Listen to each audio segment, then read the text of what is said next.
All right, let's begin with the class. Today, inshallah, we are going to continue with functions. Last time we understood the range of a square root function and everyone understood it well.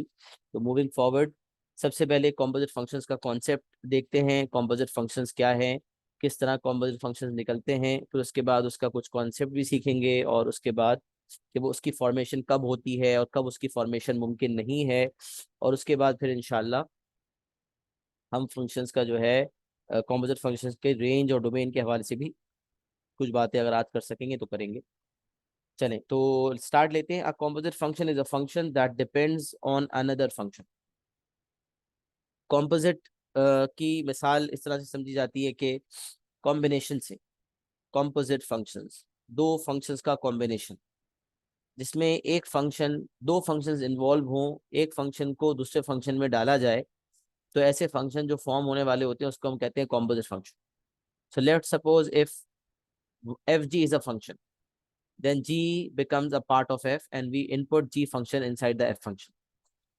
इसी तरह जी F function होगा तो जी function में F को डालना पड़ेगा. अच्छा, इसी तरह एफ स्क्वायर फंक्शन भी होता है, जी स्क्वायर भी होता है, जी क्यूब भी होता है. सबको निकालना इंशाल्लाह हम सीखते हैं. बहरहाल ये कंफर्म हो गया कि जब एक से जायद फंक्शन या एक ही फंक्शन, मतलब जैसे एफ स्क्वायर एक्स फंक्शन होता है, एफ फंक्शन में ही एफ डाला, तो मतलब एक ही फंक्शन दो दफा यूज हो रहा हो, एक ही फंक्शन को एफ एक्स को ही एफ एक्स में डाला जाए या जी एक्स को जी एक्स में डाला जाए या एफ को जी में डाला जाए, जी को एफ में डाला जाए, तो ये जो कॉम्बिनेशन ऑफ फंक्शंस कहलाती है इसको कहते हैं कॉम्पोजिट फंक्शन. तो composite function is a function that depends on another function. A composite function is created when one function is substituted into another function. एक फंक्शन को दूसरे फंक्शन में सब्स्टिट्यूट करने पे हमारे पास कॉम्पोजिट फंक्शन आ जाता है. अच्छा, अब मिसाल f gx is the composite function that is formed when gx is substituted for x in fx. f gx is the composite function that is formed when gx is substituted for x in fx. क्या मतलब इसका? इसका मतलब ये है कि जब gx को fx में सब्स्टिट्यूट किया जाए, gx को fx के x की जगह पे सब्स्टिट्यूट किया जाए, fx में जिस जिस जगह पर x है, fx फंक्शन में जिस जिस जगह पर x है, वहां वहां gx आ जाए. देखे ना, एक फंक्शन था fx, अब इस x को हमने रिप्लेस कर दिया और इस x की जगह पे gx आ गया, तो gx is substituted for x in fx. gx जो है वो x की जगह ले गया. यही यही अंग्रेजी का ये जुमला हमें यही सिखा रहा है. तो एफ जी एक्स फंक्शन की फॉर्मेशन के लिए we are going to substitute G function inside the F function. तो लेट मी राइट इट. अच्छा, ये जो नोट है, for F G x to exist range of ji x must satisfy the domain of F X, और ये पूरी line लिखी हुई, ये मैं आपके सामने थोड़ी देर बाद रखता हूँ. पहले हम कॉम्पोजिट फंक्शन को निकालना सीख लें, फिर इंशाल्लाह मैं आपके सामने ये बात रखता हूँ. तो कॉम्पोजिट फंक्शन एफ जी की फॉर्मेशन के लिए ये जरूरी है कि जो जो जरूरी बातें हैं फंक्शन की फॉर्मेशन के लिए वो हम बाद में सीखते हैं. अभी हम फंक्शन को निकालना सीख लेते हैं. Let suppose F G X function exist करता है या जी एफ फंक्शन एग्जिस्ट करता है, तो वो फॉर्म कैसे होगा ये सीख लेते हैं. फिर कभी क्या ये कॉम्पोजिट फंक्शन हमेशा फॉर्म हो सकते हैं? नहीं भाई, हमेशा फॉर्म नहीं हो सकते. उसमें भी रेंज और डोमेन का दारोमदार होता है. We need to focus on that part as well, but that is to be discussed later. First, let's focus on this particular example that we are facing at the moment. We have been given two functions. fx is equals to x square plus 2. जैसे कि हम discuss O levels के अंदर हम ये function discuss करते हैं, but composite function discuss नहीं करते. आईजीसीएसई में कॉम्पोजिट फंक्शन निकालने के हवाले से कुछ बातें मौजूद हैं, बट यहाँ हमें और ज़्यादा डिटेल में चीज़ों को कवर करना है इंशाल्लाह. तो F x function is x square plus 2 for X belongs to real number, and gx function is 2x minus 3 for x belongs to real number. Now we have two functions and both of the functions have a domain x belongs to real number. अब जो एक function आपको नजर आ रहा है जिसमें power 2 है, this is a quadratic function. The first function is a quadratic function. The second function is a linear function. Power 1 होगी तो लीनियर फंक्शन होगा, पावर 2 होगी तो क्वाड्रेटिक फंक्शन होगा. Linear function and quadratic function दोनों का जो डोमेन है, that is x belongs to real number. Now if we talk about part number A, find an expression for F G X, G F x, F square X, G square X and G cube X. सबसे पहले हम निकालते हैं F जी X. F जी X function निकालना। जैसे आपने F G x लिखा, आपने पता है क्या करना है? You have to place a bracket, you have to place G X within the brackets, ताकि आपको ये बात पता चले कि एक फंक्शन जो था वो एफ एक्स था, और इस एक्स को मैंने रिप्लेस कर दिया। किससे रिप्लेस कर दिया? जी एक्स से। Function was F X, now we have to form F ji X, we have to replace X with G x. तो जहां जहां हमें x नजर आ रहा है वहां वहां gx आ जाएगा। अब क्योंकि ये gx f फंक्शन में जा रहा है, तो f फंक्शन है क्या? f फंक्शन है एक्स स्क्वायर प्लस टू। तब हम लिखते हैं x square plus to, x square plus to, और x तो अब रहा नहीं, x की जगह पर क्या आ गया? gx आ गया।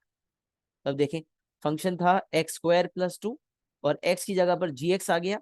तो यहाँ भी x की जगह पर मैंने gx सब्स्टिट्यूट कर दिया। x का स्क्वायर था तो अब gx का होल स्क्वायर होगा, और उसमें प्लस टू ऐड होगा। तो अब जो gx फंक्शन है, ये स्टेप वैसे मैंडेटरी नहीं है जो मैंने इस वक्त किया है, आपने डायरेक्ट ये वाला स्टेप शो करना होता है जो अब मैं कर रहा हूँ। gx फंक्शन में gx जहाँ x था वहां आपने gx फंक्शन रख देना है 2x-3। You have to square it and then you have to add 2 to it. तो अब आपने जब देखा कि f में g डालना है, तो बस डायरेक्टली f फंक्शन उठाएं, उसमें x की जगह पे gx फंक्शन 2x-3 को इनपुट कर दें। तो 2x-3 whole square plus two. Now if you are going to expand it, अच्छा अब किस फॉर्म में देना है?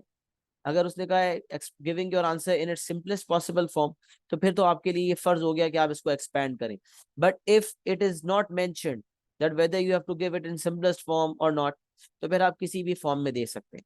तो यहाँ पर ज्यादा बेहतर हमेशा बहरहाल यही होता है कि हम उसको सिंपलेस्ट फॉर्म में दे दें। अगर एक ही नंबर है और आपको कॉम्पोजिट फंक्शन फॉर्म करना है, तो ये जो आपकी फॉर्म आई है ये भी परफेक्ट है। अच्छा, बाज औकात F ji X equal to something करके सॉल्व भी करना होता है। तो सॉल्विंग करने में भी अगर मैं इसको एक्सपैंड कर दूंगा तो ज्यादा गलत हो जाएगा। एक्सपैंड करने से ज्यादा बेहतर यही होगा कि मैं इसको इसी फॉर्म में छोड़ दूं। तो अगर मैं चाहूं तो ये 2x-3 whole square plus two, normally हम इस तरह से लिखते हैं ना ब्रैकेट, तो ब्रैकेट मैंने स्क्वायर ब्रैकेट बना दिया, लेकिन नॉर्मली हम ये वाला ब्रैकेट बनाते हैं 2x-3 whole square plus to. तो ये तो कंप्लीटेड स्क्वायर फॉर्म है, बेहतरीन फॉर्म है। तो अगर कुछ भी नहीं कहा हुआ, खाली कहा हुआ एफ जी एक्स फंक्शन का एक्सप्रेशन निकालो, तो this will also work, this is perfect. इसको सिंप्लीफाई करने की जरूरत भी नहीं है। बल्कि अगर इक्वेशन सॉल्व करना है तो ये वो फॉर्म है जिससे ज्यादा आसानी होगी। बट अगर कहा है giving your answer in simplest possible form, तो फिर आप जो है इसको एक्सपैंड करेंगे। 2x-3 whole square is a square minus 2ab plus b square, तो it is 4x square minus 2 2 4, 4 3 12x plus 9 plus 2। 4x square minus 2 to the 4 times 4 3 12x plus 9 plus 2। ये जो है आपका हो जाएगा 4x square minus 12x plus 11।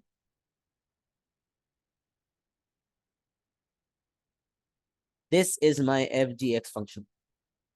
F function में मैंने G को इनपुट किया, तो मेरे पास एफ जी एक्स फंक्शन आ गया।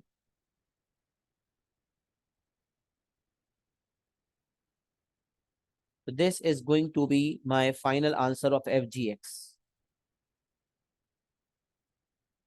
तो ये आपका एक आंसर हो गया। अच्छा, फिर आपसे कहा जा रहा है जी एफ एक्स निकालें, तो ये भी सुन लें। मुख्तलिफ फंक्शन निकालूंगा ताकि आपकी प्रैक्टिस हो जाए, ताकि आपको समझ आ जाए। जब आपसे कहा जा रहा है जी एफ एक्स फंक्शन निकालें, तो पहले आपने जी एफ एक्स लिख दिया। अब आपने एफ एक्स के इर्द गिर्द एक ब्रैकेट बना लिया, स्क्वायर ब्रैकेट, या कोई भी ब्रैकेट, स्क्वायर ब्रैकेट बेहतर हो जाएगा क्योंकि एक्स के इर्द गिर्द भी ब्रैकेट है, तो आपने स्क्वायर ब्रैकेट बना लिया। इसका मतलब जी फंक्शन में, अच्छा ये लिखना, ये ब्रैकेट लगाना जरूरी नहीं है, ये सिर्फ समझाने के लिए।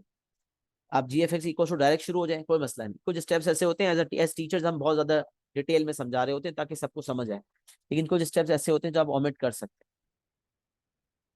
तो अगर हम जी एफ एक्स फंक्शन की बात करते हैं, इसका मतलब जी फंक्शन में एफ डालना है। तो जी फंक्शन में जहां जहां एक्स है, wherever there is a x in gx function, we have to replace that x with fx। तो gx फंक्शन में x की जगह पर मुझे fx डालना है। तो G X function was 2x-3। तो पहले आप लिखें 2x और x की जगह ब्रैकेट बना देते 2x-3। देखिए मैंने 2x-3 में x की जगह ब्रैकेट बना दिया क्योंकि मुझे पता है कि x नहीं आना, कुछ और आना है। तो जी एक्स फंक्शन में एफ एक्स डालना है। तो G X function was 2x-3, उसमें x की जगह पर क्या डाल देंगे, एफ एक्स डाल देंगे। एंड एफ एक्स है x² + 2। तो 2x-3 में x की जगह पर मैंने x² + 2 डाल दिया। और फिर जब मैंने सिंप्लीफाई किया तो 2x² + 4 - 3, 2x² 2x² + 4 - 3, जो कि सिंप्लीफाई होके बन जाएगा 2x² + 1। तो ये हो गया आपका जी एफ एक्स फंक्शन। तो हमने एफ एक्स फंक्शन निकालना सीखा, sorry F G X function निकालना सीखा, जी एफ एक्स फंक्शन निकालना सीखा। अब हम आ जाते हैं अगले स्टेप पर। अब हमें निकालना सीखना है f² एक्स फंक्शन। अब f² से आपको पता है कि f² का मतलब f फंक्शन में f डालना। तो आपने कहा कोई मसला ही नहीं है, f² एक्स फंक्शन का मतलब ये है, जब आपने लिखा f² एक्स, तो अगला स्टेप आप इसको इस तरह से तोड़ देंगे, f f x, दो f, तो इसका मतलब f में f x। अब अगर आप, मैं आपको समझाऊं तो ये ब्रैकेट मैंने बनाया ये समझाने के लिए कि f फंक्शन में ही f डालना है, f फंक्शन में ही f की जगह पर, f फंक्शन में ही x की जगह पर f x डालना है। तो क्या मतलब हुआ इसका, तो इसका ये मतलब हुआ कि अगर मैं यहां लिखूं तो मेरा f फंक्शन है x² + 2, x² + 2, बट मैंने x² + 2 में x नहीं लिखा, x की जगह ब्रैकेट बना दिया क्योंकि मुझे पता था x ही लिखूंगा, इसके जगह कुछ और लिखूंगा। तो x² + 2 में x की जगह पर x² + 2 ही डालूंगा। In place of x I will put fx, right? So the fx function was x² + 2. In place of x I am going to substitute x² + 2, x² + 2। तो x² + 2 में x की जगह पर x² + 2 डाल दिया, fx फंक्शन में ही fx को डाल दिया, fx फंक्शन में ही x की जगह पर fx को डाल दिया। तो यहां से हमें x² + 2 का होल स्क्वायर मिल गया, जिसको अगर हम खोल लें तो x⁴, x² का होल स्क्वायर हो गया x⁴ + 2ab, तो 2 × 4 4x² + 2 का स्क्वायर हो गया 4 + 2, x⁴ + 4x² + 4 + 2। फिर जब इक्वल्स टू हुआ तो यहाँ पर आ गया x⁴ + 4x² + 6, x⁴ + 4x² + 6। ये आपका f² एक्स फंक्शन आ जाएगा यहाँ से।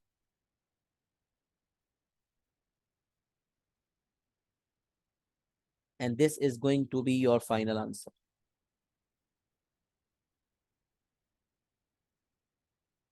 सही है जी।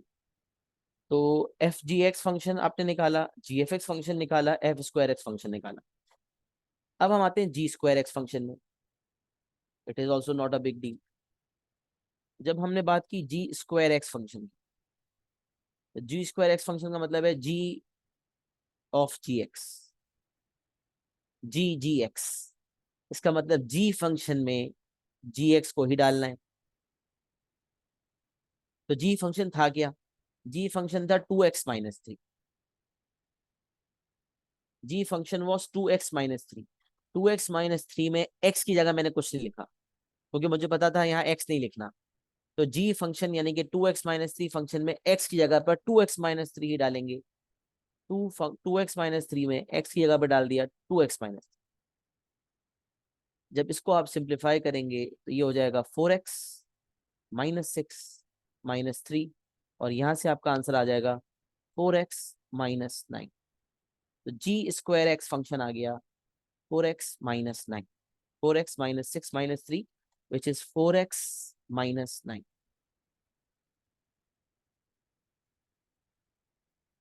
ये आपका जो है एक और पार्ट हो गया।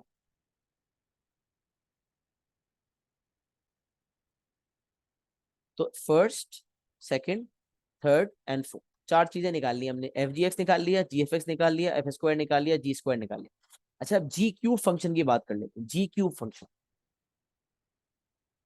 जी क्यूब की बात कर लेते हैं। अच्छा, अब जी क्यूब फंक्शन निकालने के लिए अगर हम जी क्यूब फंक्शन निकालते हैं तो उसके दो तरीके हो सकते हैं। If you are going to find G cube function, there could be two ways, right? तो मैं दोनों डिस्कस करता हूँ। एक मिनट, इसका जगह जहाँ पर होगी ज्यादा तो उस तरह से डिस्कस करते हैं। यहाँ करता हूँ और एक यहाँ करता हूँ।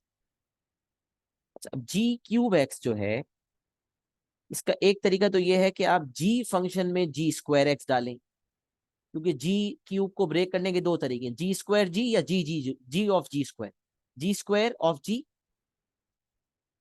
जी स्क्वायर जी या g g square. G g square x का मतलब ये हो गया कि जी फंक्शन में जी स्क्वायर डालना है।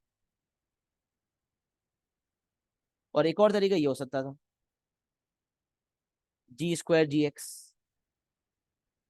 इसका मतलब होता है कि आपने जी स्क्वायर फंक्शन में जी एक्स डालना है। अच्छा, अब जी फंक्शन में जब जी स्क्वायर, देखिए आंसर मैच करता है नहीं, देख लेते हैं। जी में जी स्क्वायर डालना है ना, तो इसका मतलब जी फंक्शन में मुझे 4x - 9 डालना है। जी फंक्शन में जी स्क्वायर डालना है, और जी स्क्वायर एक्स जो है वो 4x - 9 है। इसका मतलब जी फंक्शन में 4x - 9 डालना है। जी एक्स फंक्शन था क्या? जी एक्स फंक्शन था 2x - 3। तो 2x - 3 में एक्स की जगह पर, 2x - 3 में 2x - 3 में एक्स की जगह पर 4x - 9 डालना। तो जब मैं यहाँ से सिंप्लीफाई करूंगा तो मेरे पास आंसर आ जाएगा 8x - 18, 2 4 8, 8x - 18 - 3, 8x - 21। तो यहाँ से मेरे पास जी क्यूब एक्स फंक्शन आ गया, 8x - 21। 8x - 18 - 3 का मतलब 8x - 21। This will be my final answer. अच्छा, जी में मैंने जी स्क्वायर डाल दिया। अब मैं जी स्क्वायर में अगर जी डालता, जी स्क्वायर फंक्शन में अगर मैं जी डाल देता, जी स्क्वायर फंक्शन में अगर मैं जी डालूंगा, जी स्क्वायर फंक्शन में जी डालूंगा तो जी स्क्वायर फंक्शन था क्या? जी स्क्वायर फंक्शन था 4x - 9। तो जी स्क्वायर फंक्शन में जी एक्स डालने का मतलब ये है कि जी स्क्वायर फंक्शन में जी एक्स डालना है, मतलब जी एक्स 2x - 3 है, तो जी स्क्वायर फंक्शन में 2x - 3 डालना है। तो इनपुट करते हैं, जी स्क्वायर फंक्शन था 4x - 9, तो 4x - 9 में एक्स की जगह पे 2x - 3 डालना है। अब जब इसको सिंप्लीफाई करूंगा तो ये हो जाएगा 8x - 12 - 9, और सिंप्लीफाई करके बन जाएगा 8x - 21। तो यहां से भी मेरा जी क्यू फंक्शन वही आया जो मैंने पहले निकाला, विच मीन्स 8x - 21। तो ये जो है, मैंने आपके सामने पार्ट नंबर ए में सारे फंक्शंस निकाल दिए। F ji X function, G F x function, F square function, G square function, G cube function, part A आपके सामने पूरा मुकम्मल कर दिया। तो मुझे बताएं कि ये जो मैंने, I found all composite functions in front of you, have you be people been able to understand all of these functions, और are there any difficulties that you are facing? किसी हवाले से कोई मसला है या नहीं? नहीं है मसला, कॉपी कर लें और एक एक्नॉलेजमेंट दे दें कि सर समझ आ गया, we have understood, it's clear. Just give an acknowledgement. I think I was very clear, but still if you think that something is unclear, do let me know.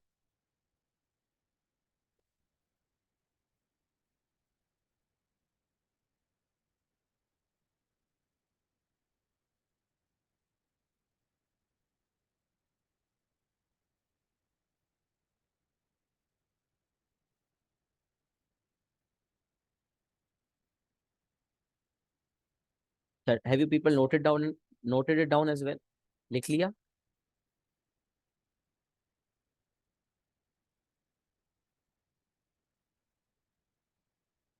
Okay great, चले अल्हम्दुलिल्लाह।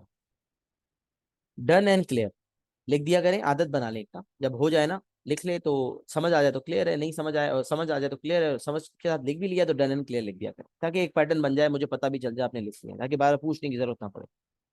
अच्छा, अब यहाँ आप देखें तो इसने कहा फाइंड FG2, FG2 निकालें। अब यहाँ इस पार्ट को लाने का क्या मकसद, कि यहाँ भी आपके सामने दो तरीके रखे जाए। FG2 निकालने के भी दो तरीके, अगर आपने FG2 निकालना है तो इसके भी दो तरीके। मेथड नंबर 1, F फंक्शन में G2 डाल दें, ब्रैकेट का कमाल है ना सर, आप जहां ब्रैकेट बनाए।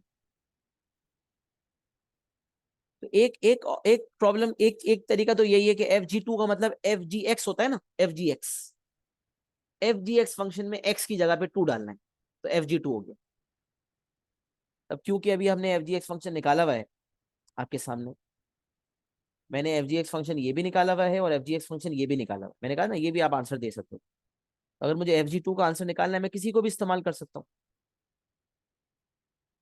अगर कुछ भी ना कहा जाए, खामोशी होती है, तो आप ऊपर भी आंसर दे सकते थे ना, यहाँ भी आंसर लॉक हो सकता था। तो मैं FG फंक्शन में अगर 2 डालना चाहता हूँ तो ये मेरा FG फंक्शन है, ये भी FG फंक्शन है, इस पे 2 डाल देता हूँ, तो जिसमें आसान है मैं उसमें डाल देता हूँ। तो 2 जब यहाँ डाला, 2 2 4, 4 - 3 1, 1 स्क्वायर इज 1, 1 + 2 3, आंसर आ रहा है 3। मैं डाल रहा हूँ उसमें 2x - 3 था, तो 2 × 2 - 3 होल स्क्वायर +2, तो 2 2 4, 4 - 3 1, 1 स्क्वायर 1 + 2 3 हो गया।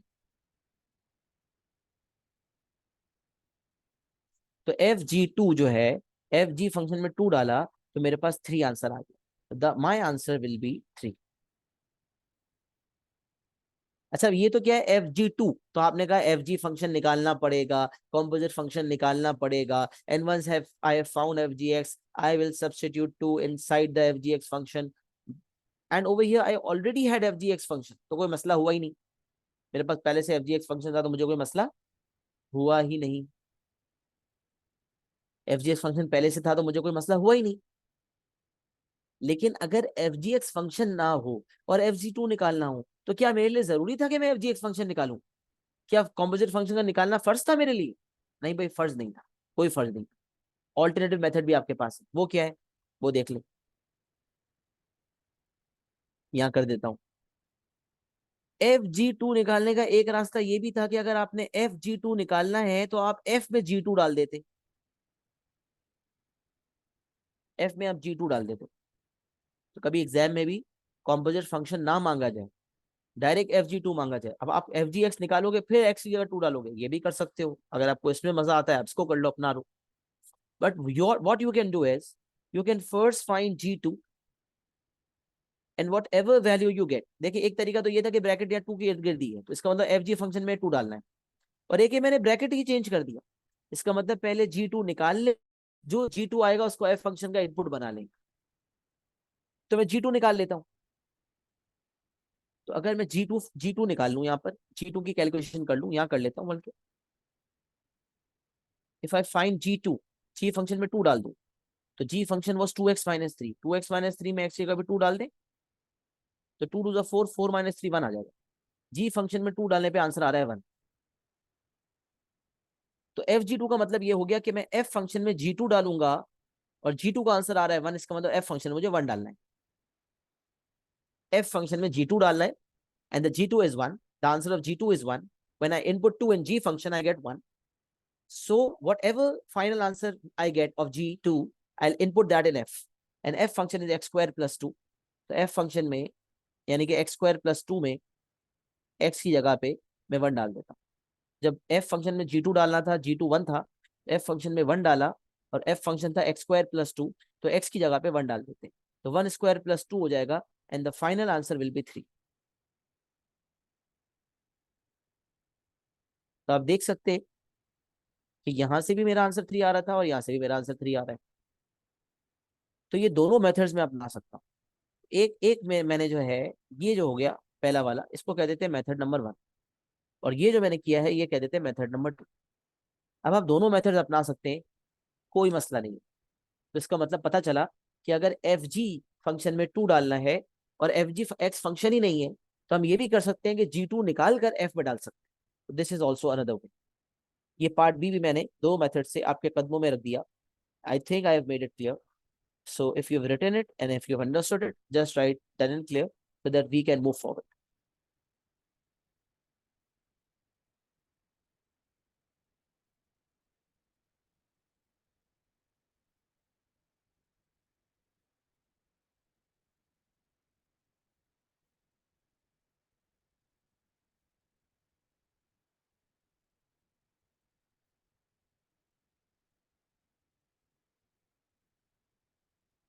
चलिए ग्रेट, अल्हम्दुलिल्लाह। मूविंग फॉरवर्ड, आगे बढ़ते।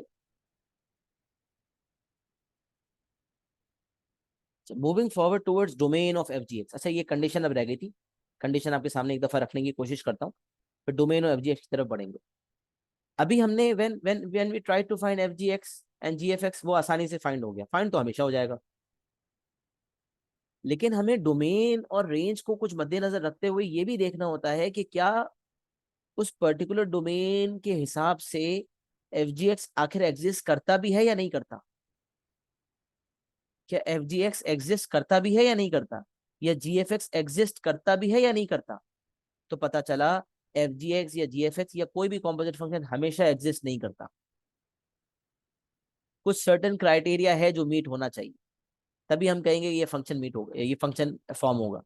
तो अक्सर ये सवाल हमें देखने को नजर आता है कि बताओ कॉम्पोजिट फंक्शन एफ जी एक्स फॉर्म हो सकता है या नहीं हो सकता, giving a reason for your answer कि भाई फॉर्म नहीं हो सकता तो क्यों हो सकता है, और फॉर्म हो सकता है तो क्यों हो सकता है। If it can be formed, then how, why it can be formed. If it cannot be formed, then why it cannot be formed. You have to give a reasoning for your answer. तो पहले note पढ़ते हैं, फिर थोड़ा बहुत कोशिश करता हूँ इंशाल्लाह समझाने की, क्योंकि अभी कॉन्सेप्चुअल बात है, वो बहुत जबरदस्त है, आपको पता होनी चाहिए। तो नोट क्या है, सुने जरा। फॉर एफ जी एक्स, अच्छा अभी मैं एफ जी एक्स का डायमेंशन लेते हुए नोट पढ़ूंगा, सही है। एफ जी एक्स की फॉर्मेशन की बात हो रही है, जी एफ एक्स की फॉर्मेशन के लिए फिर आप इसी स्टेटमेंट को जी एफ एक्स के कॉन्टेक्स्ट में, जी एफ एक्स के हिसाब से आप उसको बना देंगे। मैं एक लाइन का कॉन्सेप्ट बनाऊंगा तो आप बाकी सब लाइंस, एक कॉम्पोजिट फंक्शन की फॉर्मेशन का बताऊंगा तो बाकी फंक्शन की फॉर्मेशन का आप खुद पता लगा लेंगे। तो अब मैं नोट पढ़ने जा रहा हूं। For F G x to exist, range of ji x must satisfy the domain of F X. बड़ी कीमती और बड़ी अनमोल बात। For F G x to exist, range of ji X must satisfy the domain of fx. That is fgx can only be formed when the range of gx is within the domain of fx. बड़ी गहरी बात। अब मैं आपको इसकी मिसाल यहां से देता हूं। जी फंक्शन में जब मैंने 2 डाला, तो जी फंक्शन में जब 2 डाला तो what was 2, 2 was the domain value. G function में जब मैंने 2 इनपुट किया तो 2 क्या था, 2 डोमेन वैल्यू थी, राइट। एफ जी फंक्शन में जब 2 डाला तो 2 क्या थी, 2 डोमेन वैल्यू थी। तो एफ जी फंक्शन में 2 डालने पर, सॉरी जी फंक्शन में 2 डाला तो 2 क्या था, डोमेन वैल्यू थी। तो जी फंक्शन में 2 डालने में मेरा आंसर आया 1। तो 1 क्या थी, इमेज थी। इमेज थी, सिंगल डोमेन वैल्यू डालने पे जो सिंगल वैल्यू आती है उसको इमेज कहते हैं। तो उस इमेज को मैंने कहाँ डाला, एफ फंक्शन में डाला।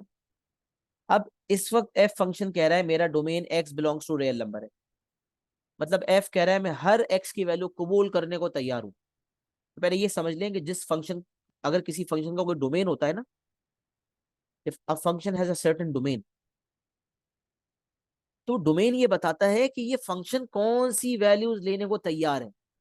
भाई एक इंसान आया, वो कहता है भाई मैं जो है ना सिर्फ वेजिटेबल्स खाता हूँ, तो उस फंक्शन का डोमेन इतना है कि वो वेजिटेबल्स ही खाता है, वो मीट नहीं खाता, गोश्त वो नहीं खाता। या वो कहता है कि मैं वेजिटेबल्स के साथ जो है फिश भी खाता हूँ, लेकिन मैं मटन और बीफ नहीं खाता, तो ये उसका डोमेन हो गया।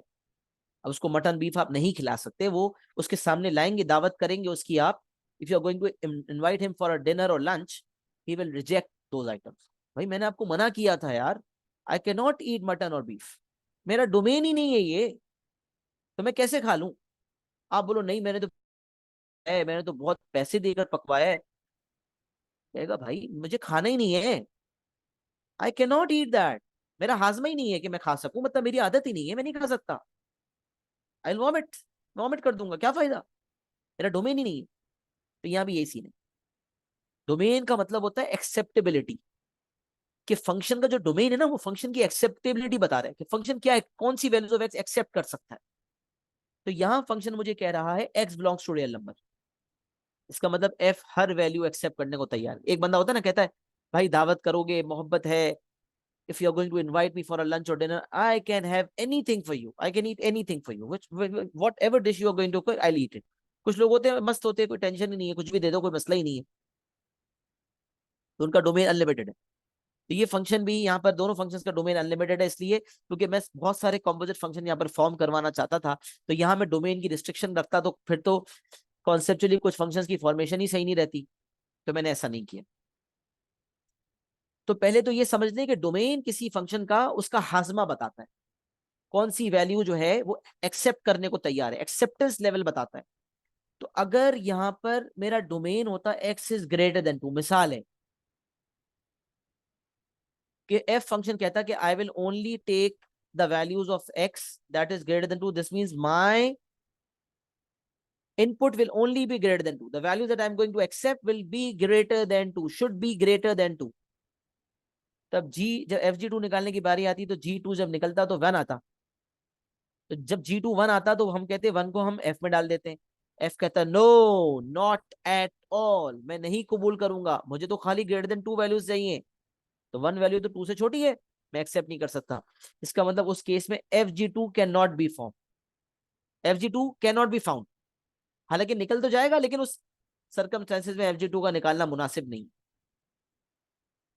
तो ये तो एक स्पेसिफिक वैल्यू की बात कर रहा हूं, अभी मैं जनरल में बात करता हूं, एफ जी एक्स की बात करता हूं। एफ जी एक्स फॉर्म होने जा रहा था, तो एफ एक्स फंक्शन का जो एक्स था उसकी जगह अब जी एक्स लेने जा रहे हैं, तो जी एक्स एफ से पूछने लगा, एफ एक्स भाई क्या मुझे कबूल करोगे? G x is asking f, will you accept me? F is saying yes, I can accept you if your range satisfies my domain. जो मेरा डोमेन है ना, अगर तुम उसे सेटिस्फाई कर दो, या तुम मेरे डोमेन के विद इन वाली वैल्यूज लेकर आ जाओ, तो मैं तुम्हें एक्सेप्ट कर लूंगा। लेकिन इस चीज को समझे, जीएक्स जो आंसर लेकर आएगा वो जीएक्स का डोमेन नहीं होगा, बल्कि जीएक्स की रेंज होगी, क्योंकि जीएक्स फंक्शन में कोई एक्स डलेगा, जीएक्स में जब कोई एक्स डलेगा तो जीएक्स का कोई फाइनल आंसर आएगा, तो जो जीएक्स का फाइनल आंसर आएगा वो जीएक्स की रेंज होगी। ये हमने सीखा है ना, किसी फंक्शन में डोमेन डाला जाता है तो रेंज आती है। तो जीएक्स फंक्शन में जब जीएक्स फंक्शन का एक्स डाला जाएगा, जीएक्स फंक्शन में जब जीएक्स का डोमेन डाला जाएगा तो जीएक्स की रेंज आएगी। वो जीएक्स की रेंज जो है वो देखनी पड़ेगी कि क्या वो एफ का डोमेन, क्या वो एफ के डोमेन को सेटिस्फाई करती है, क्या वो एफ के डोमेन के विद इन लाई करती है। सेटिस्फाई करने का मतलब क्या है, क्या ये मीट या ये मटन, ये जो या जो बीफ, क्या ये इस बंदे की हेल्थ को करेगा? तो ये सेटिस्फाई नहीं करेगा अगर उस बंदे का डोमेन ये कहता है कि मेरा एक्सेप्टेंस लेवल ही नहीं है इस चीज का, तो फिर वो डिशेस बेकार हैं। सिमिलरली जीएक्स की, एफ जी एक्स की फॉर्मेशन का उसूल कहता है, द मेन क्राइटेरिया, देखिए आईजीसीएसई में ओ लेवल्स में तो कॉम्पोजिट फंक्शन था ही नहीं। ओ लेवल्स में जब आईजीसीएसई में हमने पढ़ा 0580 में, या किसी ने अगर एडिशनल मैथमेटिक्स लिया 0606, या ओ लेवल्स के अंदर 4037 लिया, उसमें भी उन्होंने काफी कुछ कॉम्पोजिट फंक्शन के बारे में पढ़ा। लेकिन अगर सिर्फ आईजीसीएसई में तो हम कभी सोचते ही नहीं थे ना, कोई भी फंक्शन होता था हम कॉम्पोजिट फंक्शन फॉर्म कर देते। बट अब क्योंकि now we have to be involve in conceptual discussions as well, यहाँ पर डिफिकल्टी लेवल फंक्शंस का थोड़ा ज्यादा है, यहाँ पर ज्यादा चीजें मांगी जाती है। तो अगर मुझे F G X function form करना है तो इसका मतलब जो जी एक्स फंक्शन है उसे एफ फंक्शन के डोमेन को सेटिस्फाई करना पड़ेगा। जब हम किसी यूनिवर्सिटी में जाना चाहते हैं तो यूनिवर्सिटी हमारी रिक्वायरमेंट्स को फुलफिल नहीं करता, हम यूनिवर्सिटी की रिक्वायरमेंट्स को फुलफिल करते। यूनिवर्सिटी कहती है भाई 2 A स्टार और 1 A लेकर आना, तो ये क्राइटेरिया दे दिया उसने हमें कि मैं, university says I am going to accept you if you are going to bring 2 A stars and 1 A in A levels। और क्राइटेरिया आ गया if you are going to bring 3 A's then I am going to accept you. या 1 A और 2 B ले आए तो मैं आपको एक्सेप्ट कर लूंगा। तो ये उसका डोमेन हो गया यूनिवर्सिटी का। Now if I want to be a part of that institute or that university, I need to bring those possible grades. Then only will I be able to become a part of that university. वो university अपने पास मुझे तभी input करेगी जब मैं उसके मुतालबे को पूरा करूंगा। बिल्कुल इसी तरह एफ जी एक्स फंक्शन का मतलब यह है कि जी फंक्शन एफ का इनपुट बनने जा रहा है, जी एफ का पार्ट बनने जा रहा है, तो जी को एफ से इजाजत लेनी पड़ेगी। और एफ ये कहता है कि मैं तुम्हें इनपुट कर लूंगा, I will accept you if your range satisfies my domain, if your range lies within my domain. तो for F G x to exist the range of ji x, domain of ji x नहीं लिखा हुआ, क्या लिखा हुआ है? Range of ji x. तो जो फंक्शन इनपुट होने जा रहा है उसकी रेंज, क्योंकि वो जो फंक्शन है उसका अपना डोमेन होगा, उसके थ्रू उसकी अपनी रेंज आएगी। तब जी एक्स फंक्शन एफ में डलने जा रहा है, पूरा का पूरा फंक्शन, तो जी एक्स की रेंज देखनी पड़ेगी कि क्या वो एफ के डोमेन को सेटिस्फाई कर रही है या नहीं। तो for F G x to exist the range of ji x must satisfy the domain of F X. अब ये जो मस्ट सेटिस्फाई वाले जुमला है ना, इसमें इसको और ज्यादा क्लियर करने के लिए अगली लाइन आ रही है। और मार्किंग स्कीम में भी हमने देखा कि जस्टिफिकेशन में मस्ट सेटिस्फाई या मस्ट नॉट सेटिस्फाई से ज्यादा क्लैरिटी आगे वो ये वाली लाइन यूज करता है। तो for F G x to exist the range of gx must satisfy the domain of fx। अब more clarity के लिए देखें, for fgx to exist fgx can only be formed, यहां से पढ़ लें, fgx can only be formed when the range of gx, जो input है f फंक्शन का वो gx की रेंज है, when the range of gx is within the domain of fx। fx ने एक डोमेन डिफाइन किया हुआ है जो उसका एक्सेप्टेंस लेवल बता रहा है। if the range of gx is within that domain, within that acceptance level, fx will accept g and fg will be formed. But if range of gx lies outside the domain of fx, if the range of gx lies outside the domain of fx, then fgx cannot be formed। तो कभी हो ना explain why fgx cannot be formed, तो सवाल में देख लीजिएगा कि रेंज ऑफ gx जो है वो f के डोमेन के विद इन नहीं होगी। कुछ वैल्यूज हो सकता है विद इन हो, कुछ बाहर हो, ये भी हो सकता है, पार्शियली आउटसाइड हो, पार्शियली, लेकिन हल्का सा भी आउटसाइड होगा तो एक्सेप्टेंस लेवल नहीं। मतलब हल्का से भी आउटसाइड होगा जीएक्स की रेंज की, जैसे कुछ वैल्यूज ऐसी हैं, आगे एग्जांपल्स आ रहे हैं तो उसमें और क्लैरिटी आ जाएगी। जीएक्स की रेंज कुछ, जैसे मिसाल देता हूँ, एफएक्स का जो डोमेन है वो एक्स इज ग्रेटर देन 0 है,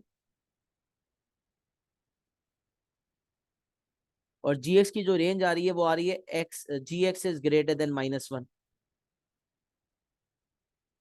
अब जीएक्स इज ग्रेटर देन -1 में ग्रेटर देन 0 वाली वैल्यूज तो आ गई, लेकिन -1 से 0 के दरमियान कुछ वैल्यूज ऐसी भी है रेंज ऑफ जीएक्स के अंदर जिसको एफ एक्सेप्ट करने को तैयार नहीं। Range of GX greater than -1 है, जब जी फंक्शन में मैंने जी का डोमेन डाला तो जीएक्स की रेंज आ गई जीएक्स ग्रेटर देन -1। तो -1 का मतलब वो वाली वैल्यूज भी आ गई जो -1 से 0 के दरमियान है, और वो भी आ गई जो 0 से बड़ी है, और 0 खुद भी आ गया। तो एफ एक्स तो खाली वो वैल्यूज लेगा जो ग्रेटर देन 0 है, -1 से 0 के दरमियान वैल्यूज तो एफ एक्स लेने का मना कर रहा है। तो जी एक्स की रेंज ग्रेटर देन -1 है, इसका मतलब कुछ वैल्यूज ऐसी है जो जी एक्स की रेंज में ऐसी हैं जो एफ जिनको कबूल करने को तैयार नहीं है। हालांकि बहुत सारी वैल्यूज जीएक्स की रेंज की ऐसी होंगी जिसको एफ एक्सेप्ट करने को तैयार है, बट -1 से 0 के दरमियान इंक्लूडिंग 0 ये वो वैल्यूज है जिसको एफ एक्स कबूल करने को तैयार ही नहीं। और क्योंकि रेंज ऑफ जीएक्स वो वैल्यूज ले रही है, लिहाजा एफ एक्स को मना कर देगा।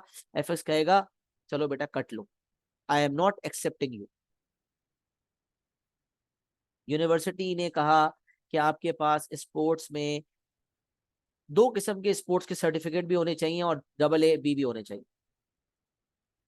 आपके AA तो आ गए, लेकिन एक्स्ट्रा करिकुलर में आपके पास 2 स्पोर्ट्स की कोई सर्टिफिकेशन नहीं, एक स्पोर्ट की सर्टिफिकेशन। यूनिवर्सिटी की रिक्वायरमेंट है कि 2 स्पोर्ट्स में आपको माहिर होना चाहिए, या 2 स्पोर्ट्स में एटलीस्ट पार्टिसिपेशन का सर्टिफिकेट होना चाहिए। आपके पास एक स्पोर्ट्स का था, आपने कहा मेरे पास AA भी है, आपने कहा है AA मेरे पास है, और 2 स्पोर्ट्स मांगी, मेरे पास एक स्पोर्ट्स है। बोला नहीं, रिक्वायरमेंट 2 स्पोर्ट्स की है, एक स्पोर्ट्स आपके पास कम है, लिहाजा आप हमारा पार्ट नहीं बन सकते। यहाँ भी यही सीन। एफएक्स कहता है कि मेरा acceptance level greater than 0 values का है, आपके पास कुछ वैल्यूज ऐसी हैं जो -1 से 0 के दरमियान भी हैं, इसको मैं एक्सेप्ट नहीं कर सकता, therefore f g x will not be form. तो रीजन हो सकता है f g x will not be form because range of g lies outside the domain of f x. आसान, range of g x lies outside the domain of f x, बिल्कुल आसान। तो एफजीएक्स form क्यों हो सकता है, कब फॉर्म हो सकता है, जब range of g x within domain of f x lies inside the domain या within the domain of f x. और फॉर्म कब नहीं होगा, जब जीएक्स की रेंज एफएक्स के डोमेन, जीएक्स की रेंज जो है एफएक्स के डोमेन के आउटसाइड।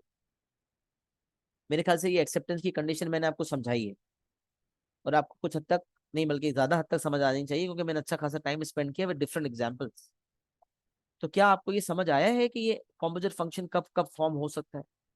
आगे और मजीद वजाहत आ रही है इंशाल्लाह, अभी तो पार्टी शुरू हुई, it's just a beginning, lot to explain further इंशाल्लाह।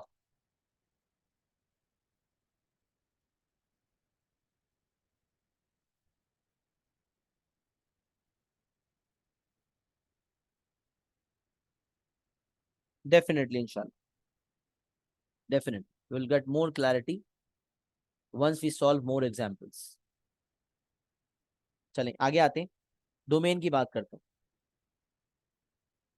अच्छा, होता ये है कि whenever the examiner tells us to find the range of gx, sorry range of a composite function, तो हमारे पास fx का डोमेन होता है, gx का डोमेन होता है।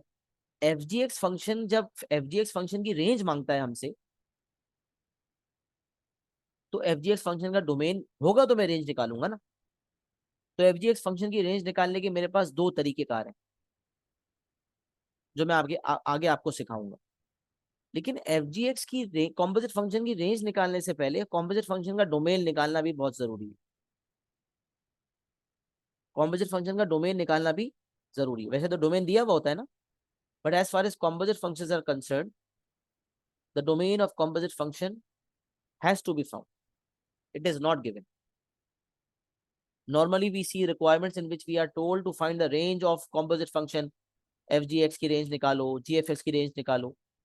तो एफ जी किसी भी फंक्शन की रेंज निकालने के लिए एक मेथड तो ये होता है कि हम उस फंक्शन को निकालें और उस फंक्शन का डोमेन निकालें, और उस फंक्शन को और उसके डोमेन को इस्तेमाल करते हुए उसकी रेंज निकाल लें। यही तरीका है ना। If you have to find the range of F X, if we have to find the range of fx, then I need the fx function and I need the domain of fx function, and using that I can find the range of fx. But if the examiner says find the range of fgx function, so one of the methods is, एक और method भी होगा मैं आगे सिखाऊंगा, उनमें से एक मेथड ये है कि if you have to find the range of fgx, first find the fgx function, then find the domain of fgx function. Now as we have the composite function as well and its domain as well, we can find the range of it. तो सवाल ये पैदा होता है कि fgx function की जब range निकालने के लिए fgx फंक्शन निकालेंगे, वो तो समझ आ जाएगा कि fgx फंक्शन कैसे निकालना है, वो तो मैंने सिखा दिया, आपको समझ भी आ गया।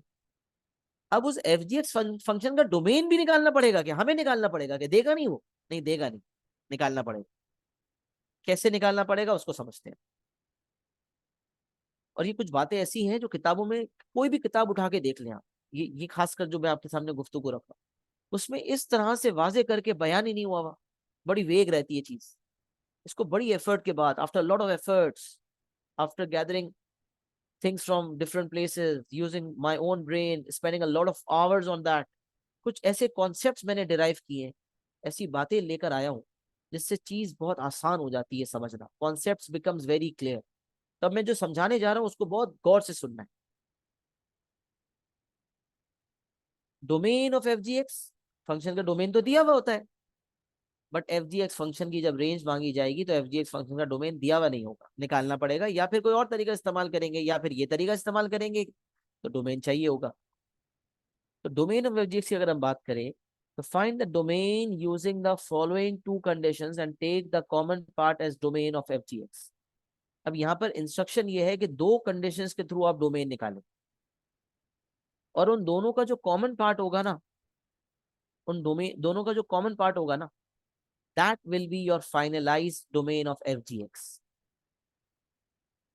ये बड़ी अहम बात, कॉमन पार्ट क्यों लेंगे, कैसे लेंगे, कॉमन पार्ट कैसे लेंगे ये भी समझाता हूँ, और कॉमन पार्ट लेने की वजह क्या है, कॉन्सेप्चुअल बात वजह क्या है इसकी, ये भी मैं आपके सामने रखने की कोशिश करूंगा। तो इसके हमारे पास दो एग्जाम्पल्स हैं, दोनों को इंशाल्लाह वन बाय वन समझने की कोशिश करते हैं। Find the domain using the following two conditions and take the common part as domain of f g x. So whenever we have to find the domain of FGX, then I have to find the domain using two conditions. दो conditions के through जो है मैं domain निकालूंगा, और फिर उन दोनों का जो कॉमन पार्ट होगा, that will be the domain of FGX। Reason क्या है मैं बाद में बताता हूं, पहले कंडीशंस देख लेते हैं। तो find the domain using the following two conditions and take the common part as domain of FGX। The condition number one, condition one says domain of FGX is equal to domain of GX। Condition one कहती है कि FGX का domain वही होना चाहिए जो GX का domain.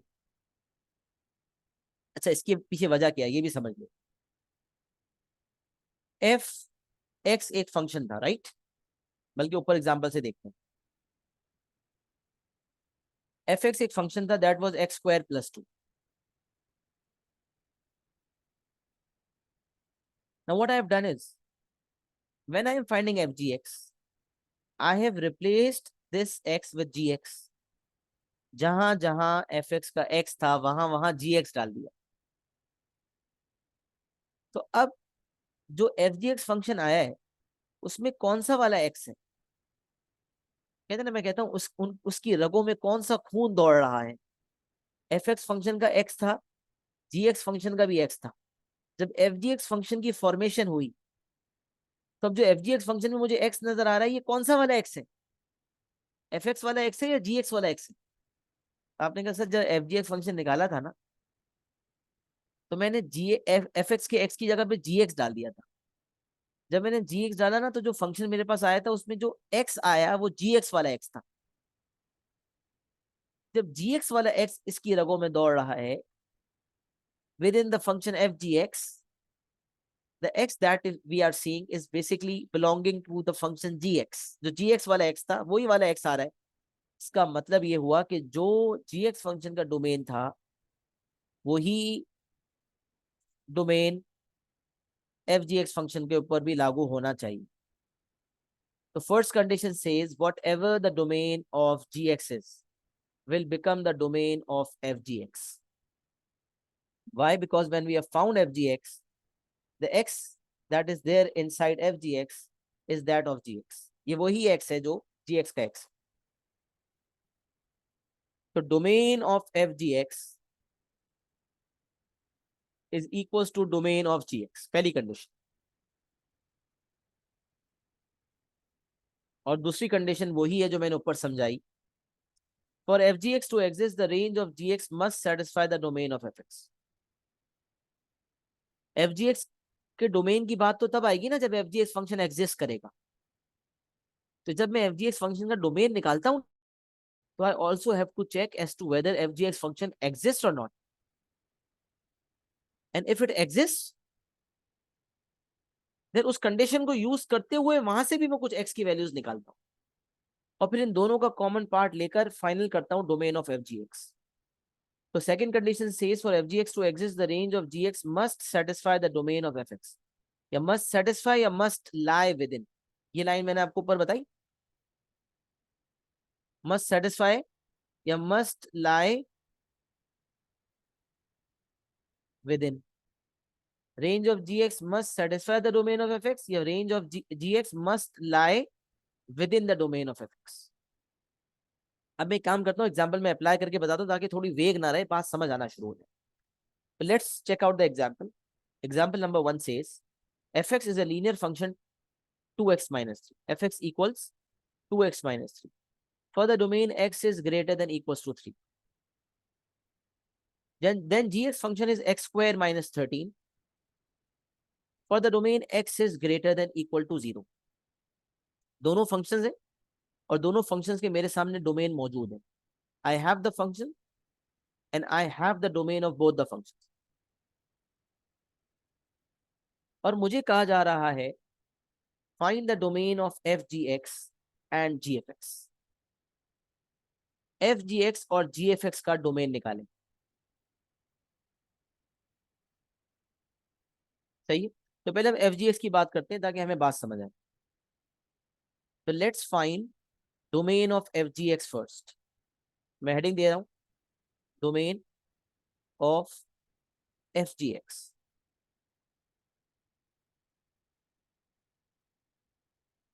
Domain of fgx, ये हेडिंग दे दी हमने।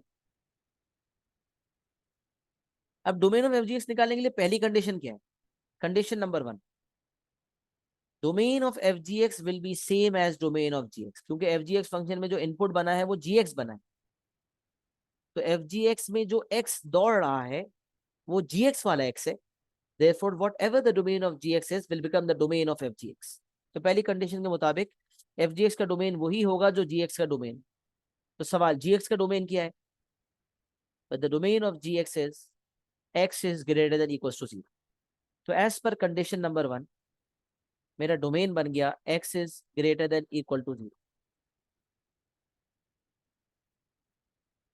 First condition domain of fgx की is domain of gx and that is x greater than equal to 0. तो पहली कंडीशन के मुताबिक जो fgx का डोमेन आया that is x is greater than equals to 0.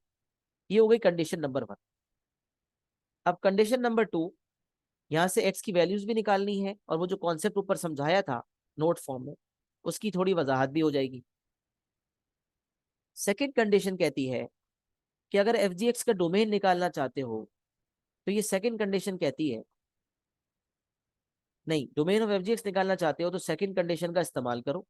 और सेकेंड कंडीशन कहती है for fgx to exist the range of gx must satisfy या must lie within the domain of fx। अब ये क्या कहानी है ये समझे सब। तो मैं लिख रहा हूं, पहले fgx लिख रहा हूं। अब इसका कॉन्सेप्ट मैंने आपको समझाया है। fgx फंक्शन में सिलसिला कुछ ये है कि g फंक्शन f फंक्शन का पार्ट बनने जा रहा है।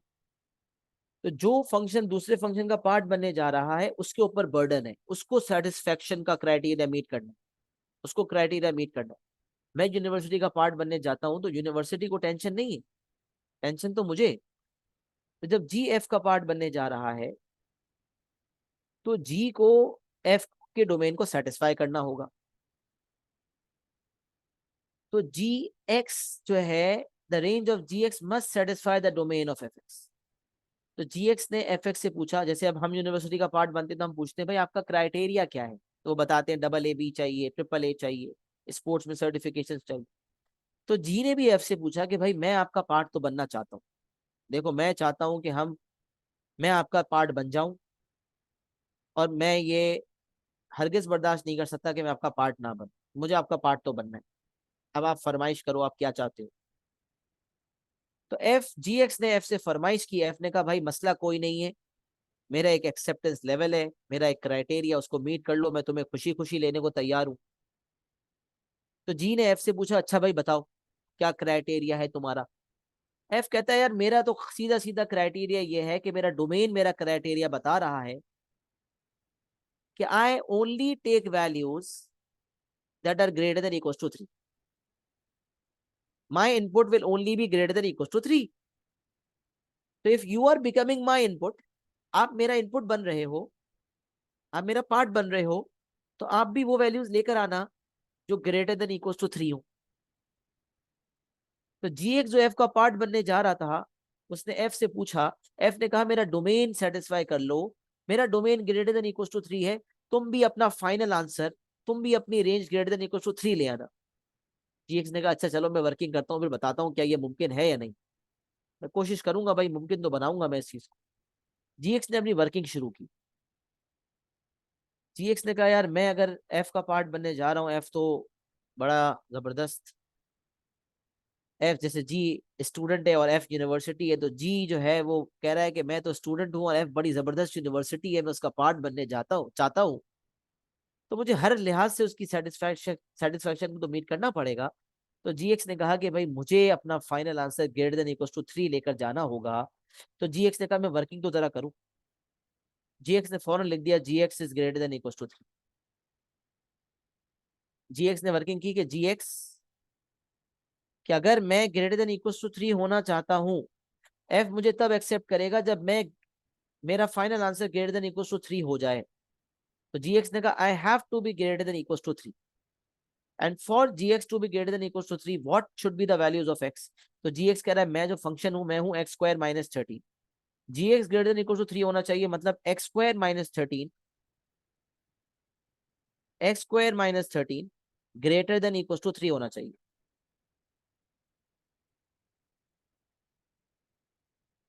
gx was becoming a part of f. gx has to satisfy the domain. gx has to satisfy the domain of f, and the domain is greater than equals to 3. So gx has to be greater than equals to 3. The gx function is x square minus 13. So x square minus 13 का जो final answer है उससे greater than equals to 3 होना चाहिए.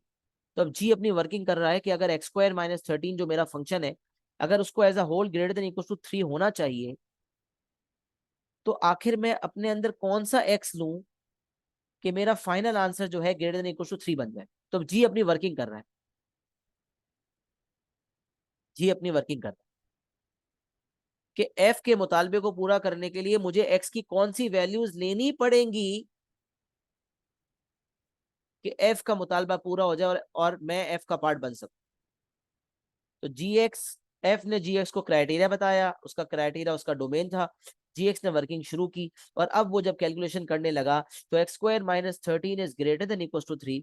जब मैंने यहाँ से कैलकुलेशन की तो ये आ गया X square minus 16 is greater than equal to 0. अच्छा मैं डायरेक्ट इसको सॉल्व क्यों नहीं किया पता है? क्योंकि मुझे ये पता चला कि ये तो एक क्वाड्रेटिक इनइक्वालिटी है और सर ने बताया था कि क्वाड्रेटिक इनइक्वालिटी का भी डायरेक्ट सॉल्व मत करना. क्वाड्रेटिक इनइक्वालिटी का भी डायरेक्ट सॉल्व मत करना. क्वाड्रेटिक इनइक्वालिटी के स्टेप्स क्वाड्रेटिक में सिखाए थे. क्या सिखाए? whenever you have to deal with a quadratic inequality, first ensure that the coefficient of x square is positive one is positive sorry is positive. If it's positive, then all is well. If it's not positive, then multiply the entire inequality by negative sign and make that coefficient positive, and during that process reverse the inequality sign as well. But यहाँ पर ऐसा कुछ करने की जरूरत नहीं है because the coefficient of x square is already positive one. But the second step was find the roots and sketch and then find the values. तो यहाँ पर जब रूट्स निकाले कि भाई एक्स स्क्वायर माइनस 16 के रूट्स क्या होंगे, तो रूट्स इक्वल्स टू 0 के हिसाब से निकाले. नहीं, here we have nothing to do with the discriminant, right? We are finding the roots because we have to find the answer. Inequality का आंसर देने के लिए हम रूट्स निकालते हैं. थोड़ा सा आप लोग शायद भूल गए, पहले रूट्स निकालते और फिर स्केच करते. साइन 3 रीजन होते हैं, पॉजिटिव, 2 पॉजिटिव होते हैं, एक नेगेटिव होता है. यहाँ पर मैं देख रहा हूँ क्योंकि inequality sign is greater than equal to 0, तो I have to focus on the positive region only. एक पॉजिटिव रीजन होगा ये वाला और एक पॉजिटिव रीजन होगा ये वाला. तो what values will I get? The answer will be x is less than equal to -4 और x is greater than equal to 4, ये मेरे पास वैल्यूज आ जाएंगी। तो कंडीशन नंबर 1 से मेरी जो वैल्यूज आई वो ग्रेटर देन इक्वल टू 0 आई, और कंडीशन नंबर 2 से जो मेरी वैल्यूज आई वो लेस देन इक्वल टू -4 और ग्रेटर देन इक्वल टू 4 आई। तो अब gx ने ये हिसाब, अच्छा अब मैंने आपको लिखवाया क्या, find the domain using condition number 1, then find the domain using condition number 2, and then take the common part as domain of F G X. जो इन दोनों कंडीशंस के मुताबिक डोमेन की वैल्यूज आई हैं, whatever the values of x have you have found using both the conditions, take the common part and that common part will be the final domain of fgx। तो इनका common part लेने के लिए आपने एक number line draw कर ली। Number line पे आपने जो है मुख्तलिफ वैल्यूज मार्क की, -4, 0, 4। फिर आपने जो है फिर आपने मार्क किया, एक आंसर आपका आ रहा था ग्रेटर देन इक्वल टू 4, -4 पे भी आपने सर्कल बनाया, एक आंसर आ रहा था लेस देन इक्वल टू -4।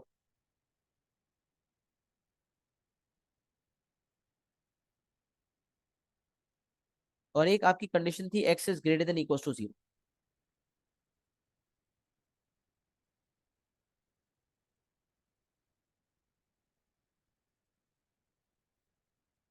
आपको ये भी पता है कि अगर इंक्लूसिविटी हो तो फिर आप इसको सर्कल भी करते हैं, तो ये सर्कल भी होगा।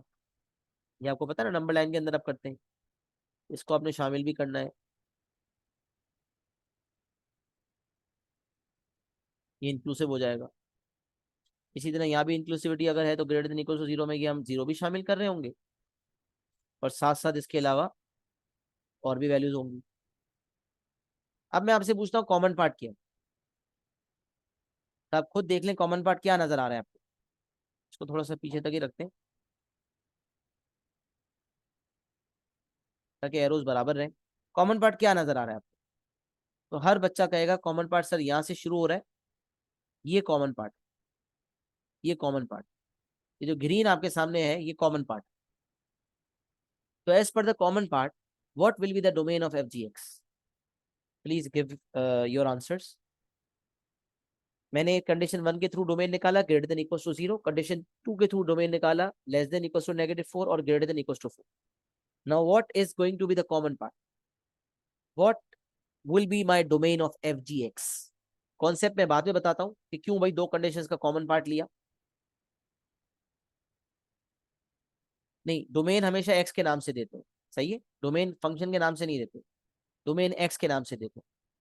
तो डोमेन क्या हो जाएगा, very good Isa, X is greater than equal to 4। Hasan आपने बस एफ जी एक्स का इस्तेमाल कर दिया। रेंज का नाम, रेंज के लिए फंक्शन का नाम यूज करते हैं, अगर एफ जी एक्स की रेंज होती तो आप उसी तरह आंसर देते, बट यहाँ पर क्योंकि हमें डोमेन देना है खाली, तो मेरा जो डोमेन लॉक हो जाएगा that would be X is greater than equal to, ये मेरा फाइनल डोमेन होगा। X is greater than equal to 4 is going to be my final domain. तो ये एफ जी एक्स का डोमेन निकालने की कोशिश हुई थी, वो ये डोमेन आया आपका। तो कंडीशन नंबर 1 के says domain of F G x is domain of ji X that was greater than equal to 0, वो निकाल लिया था। Condition 2 was for fgx to exist the range of gx must lie within the domain of fx, range of gx must satisfy the domain of fx। तो gx ने कहा भाई f आपकी क्या कंडीशन, f ने कहा मेरी कंडीशन मेरा डोमेन है। gx ने कहा सही है भाई, मुझे अपना final answer greater than equal to 3 लेकर आना है। वर्किंग हुई, तो gx ने ये डिटरमिन किया कि अगर मैं वो वाली वैल्यूज लूंगा जो लेस देन इक्वल टू -4 है या ग्रेटर देन इक्वल टू 4 है, तो f मुझे लेने से मना नहीं करेगा, f will accept me. F ने जी को कहा कि तुम मेरा पार्ट बनना चाहते हो तो तुम अपना answer greater than equal to 3 लेकर आना। जी एक्स ने वर्किंग की, और जी एक्स जब वर्किंग करने लगा तो फिर उसके आंसर्स आ गए less, G X greater than equal to 3 के बाद जब उसने वर्किंग की तो पता चला कि अगर x less than equal to -4 होगा या x greater than equal to 4 होगा, दोनों सूरतों में जी एक्स का final answer greater than equal to 3 आ जाएगा और f खुश हो जाएगा। तो जी एक्स ने ये अंदाजा लगा लिया कि अगर मुझे f को खुश करना है तो मुझे अपना final answer greater than equal to 3 लेकर जाना होगा। और मेरा final answer greater than equal to 3 तब आएगा जब मेरा input less than equal to -4 हो या ग्रेटर देन इक्वल टू 4। तो जी दरअसल अपने हाजमे का हिसाब लगा रहा है, अपने एक्सेप्टेंस लेवल का हिसाब लगा रहा है कि मतलब मुझे कौन सी, जी ये हिसाब लगा रहा है कि मुझे इनपुट क्या लेना पड़ेगा कि मेरा फाइनल आंसर 3 है उससे ऊपर है। तो जीएक्स ने मतलब आपने डबल ए बी लाना है, तो आपने सोचा मुझे किस टीचर से पढ़ना पड़ेगा, किन टीचर से पढ़ना पड़ेगा या किन इदारों से पढ़ना पड़ेगा, किस इदारे से, किस इंस्टीट्यूट से पढ़ना पड़ेगा कि मेरे ग्रेड डबल ए बी आ जाए और मैं यूनिवर्सिटी का पार्ट बन जाऊं। तो जीएक्स भी यही कर रहा है। जीएक्स को एफ का पार्ट बनने के लिए ग्रेटर देन इक्वल टू 3 होना चाहिए, जैसे आपको यूनिवर्सिटी का पार्ट बनने के लिए डबल ए बी लाने चाहिए। तो अब वर्किंग के मुताबिक आपने ये सॉर्ट आउट किया कि मैं एडिफाई वैली से पढ़ के डबल ए बी ला सकता हूँ या ट्रिपल ए ला सकता हूँ या ट्रिपल ए स्टार ला सकता हूँ। इसी तरह जीएक्स ने ये फैसला किया कि मैं less than equal to -4x की वैल्यूज लेकर आऊंगा या greater than equal to 4x की वैल्यूज लूंगा, तो फिर मेरा final answer greater than equal to 3 होगा। तो ये x की वो वैल्यूज हैं जो एफ जी ने निकाली, जो f को सेटिस्फाई कर रही है, जो f को सेटिस्फाई कर रही है। तो अब जी ने बोला कि यार अगर मैं values less than equal to -4 लेता हूं तो भी f खुश है, और अगर मैं values greater than equal to 4 लेता हूं तो भी f खुश है। लेकिन सवाल ये पैदा होता है कि मैं भी खुश हूं या नहीं हूं। आपको यूनिवर्सिटी कहती है आपने 3 A स्टार लाने, और आपको उस यूनिवर्सिटी का पार्ट बनना भी है। तो 3 A स्टार लाने में यूनिवर्सिटी तो खुश है, लेकिन क्या आप खुश हैं? सवाल ये पैदा होता है। तो आप बोलेंगे यार मेरी तो जिंदगी दांव पे लग गई, दिन रात पढ़ पढ़ के मैं मुश्किल से तो बी लेकर आया हूँ, ये A स्टार मांग रहे हैं, मैं खुश नहीं हूँ भाई, मुझे नहीं जाना यूनिवर्सिटी। तो मामला तो तब मिलेगा ना जब दोनों खुश हो। यूनिवर्सिटी का पार्ट तो आप तब बनोगे ना जब यूनिवर्सिटी आपके ट्रिपल A स्टार से खुश है, तो आप भी ट्रिपल A स्टार लाने में खुश हो। आपने कहा नहीं मैं तो ट्रिपल A से ज्यादा नहीं ला सकता भाई, यूनिवर्सिटी गई तेल लेने। अब यूनिवर्सिटी ने ट्रिपल ए का, आप भी ट्रिपल ए ला सकते हो, तो मामला मैच होगी। यूनिवर्सिटी ट्रिपल ए स्टार कह रही है, आप बोल रहे हो मैं मुश्किल से बी लाया था, मैं दोबारा रीटेक देके चलो ए करने की कोशिश भी कर लूंगा, तो ए स्टार तो मुझसे नहीं हो पाएगा, तो मामला बनेगा नहीं।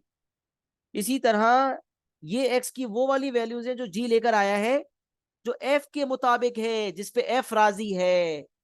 अब जी ये सोच रहा है कि क्या मैं भी राजी हूं या नहीं हूं, मेरा हाजमा क्या है, मेरा इनपुट क्या है। ये वाली वैल्यूज तो मैं एफ के मुताबिक, अगर मैं ये वैल्यूज इनपुट के तौर पे अपने अंदर लूंगा, तो मेरा final answer greater than equal to 3 आएगा और एफ खुश हो जाएगा। लेकिन क्या इन वैल्यूज को लेने में मैं खुश हूं? तो जी ने कहा मेरा अपना डोमेन भी देखो क्या है। तो जी ने अपना डोमेन देखा तो उसमें फैसला हुआ कि मेरा डोमेन तो ग्रेटर देन इक्वल टू 0 है। मतलब मैं सिर्फ वो वाली वैल्यूज लेने पर खुश हूं जो 0 या उससे बड़ी। तो ये जो X is greater than equal to 0 है, ये जी का एक्सेप्टेंस लेवल है। और ये जो वैल्यूज ऑफ एक्स है, ये वो वैल्यूज है जो एफ के मुताबिक है। एफ को तो answer greater than equal to 3 चाहिए, बट उसके लिए एफ ने जब जी को कहा वर्किंग करो, जी ने वर्किंग की, तो जी को पता चला एक्स की ये वाली वैल्यूज लूंगा तो एफ खुश होगा, इन वैल्यूज पे एफ खुश होगा, ये वाली वैल्यू पे जी खुश होगा। तो विन विन सिचुएशन जब होगी तब दोनों खुश हो। तो कंडीशन नंबर 1 जो है वो जी की खुशी थी, कंडीशन नंबर 2 जो है वो एफ की खुशी है, और दोनों का कॉमन पार्ट लूंगा तो दोनों की कॉमन खुशी आ जाएगी, और कॉमन खुशी ही मेरा फाइनल आंसर बनेगा। तो जी ने कहा मेरी खुशी ग्रेटर देन इक्वल टू 0 लेने में है, एफ की खुशी इन वैल्यूज लेने में है, तो ऐसी कौन सी वैल्यूज आखिर में ले सकता हूं जिसपे मैं भी खुश होऊंगा और एफ भी खुश होगा। तो हमने जब कॉमन पार्ट लिया तो कंक्लूजन आया कि कॉमन पार्ट है ग्रेटर देन इक्वल टू 4। इस ग्रेटर देन इक्वल टू 4 में एफ का मुतालबा भी पूरा हो रहा है, और जी की का मुतालबा, जी की अपनी ख्वाहिश, इंसान की अपनी ख्वाहिश ना पूरी होना तो क्या फायदा। तो उसकी अपनी ख्वाहिश ग्रेटर देन इक्वल टू 0 है, वो भी पूरी, कि वैल्यूज जो है वो 0 से बड़ी भी है, और वैल्यूज 4 या उससे बड़ी है, तो एफ भी खुश है। तो ये हमने विन विन सिचुएशन की बात की। तो ये दरअसल this is this x is greater than equal to 0 is जी की खुशी। ये मैं उर्दू में ही लिख देता हूं। और ये जो है ये एफ की खुशी है। तो मामला तब बनेगा जब दोनों की खुशी हो। तो दैट इज वाई हमने जब दोनों का कॉमन पार्ट लिया तो कॉमन खुशी आ गई। तो ये हो गई कॉमन खुशी, दोनों की खुशी है इसमें। यह लिख देता हूँ, both are happy, both F and G are happy now. सही है। मैंने काफी एफर्ट के बाद कोशिश की है कि ये कॉन्सेप्ट आपको समझ आ जाए, क्योंकि ये concept it's not that easy to drill into the minds. That is why I have been giving so many examples and I have been so slow. तो मुझे पता है ना कि बच्चे बार बार एक ही सवाल पूछते हैं, नहीं सर मुझे दोबारा समझाया, नहीं समझ आया, या मसले होते हैं। तो already I was very slow. Acknowledgement देख, क्या यहाँ तक बात समझ आई है?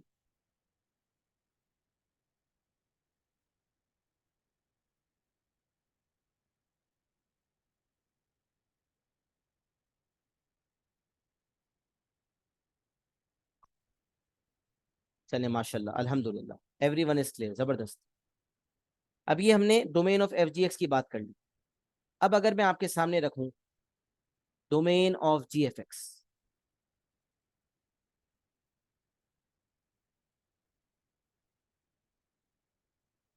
Domain of ji F x की बात करूं मैं आपके सामने,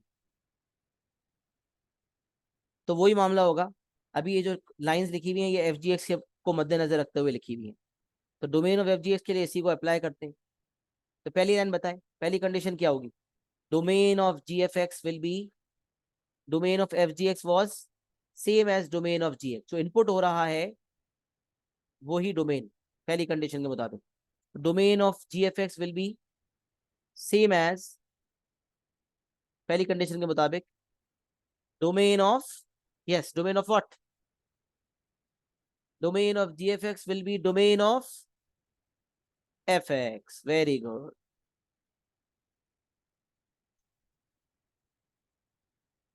और दूसरी कंडीशन के मुताबिक इसको मैं पढ़ लेता हूं। तो पहली कंडीशन के मुताबिक मैं लिख देता हूं वैल्यूज क्या होंगी। Domain of ji F X will be same as domain of F X and domain of F x is, domain of F x is X is greater than equal to 3। पहली condition के मुताबिक X is greater than equal to 3 आ गया, जो कि F की अपनी खुशी है।